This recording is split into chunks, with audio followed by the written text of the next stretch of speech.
رسول اللہ صلی اللہ علیہ وسلم فرمیدن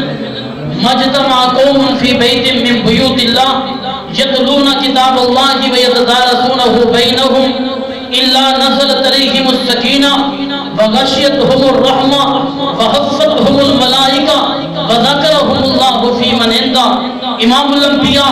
سرتاج رسول کل کائنات کے امام الہدی حضرت محمد رسول اللہ صلی اللہ علیہ وسلم فرمیدن کہ جڑا بندہ قرآن و حدیث کو سنن دی خاطر، اللہ دا قرآن سنن دی خاطر، مصطفیٰ دا پیغام سنن دی خاطر اللہ دے خاطر قدر جمع کیندن الا نزلت علیہم السکینہ، ایسے لوگی جو کہ اللہ پاک سکون نازل فرمیدن، وغشیتہم الرحمہ، ایسے لوگی کو اللہ پاک اپنی رحمت نزول عطا فرمیدن،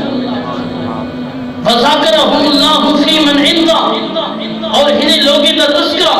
جن تسا لوگ موجود ہو اور تذکرہ اللہ وحدہ لا شریک عرش عظیم جو ذکر ہے۔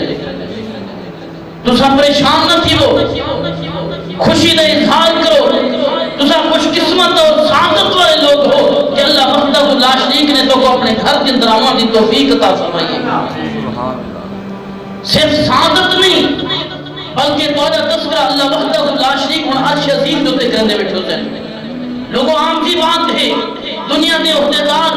دوارا یا میرا تذکرہ کرے، ایسا کو خوشی چیتی ہے کہ میرا تذکرہ دنیا دے چودری کیتے، دنیا دے عہدیدار کیتے، لیکن قربان منیا میں دواری عظمت دوں، دواری احترام دوں، دوارا تذکرہ دنیا دے عہدیدار نہیں کرتا بلکہ تمام بادشاہ میں دا بادشاہ اللہ وحدہ لا شریک عرش عظیم جو ذکر ہے۔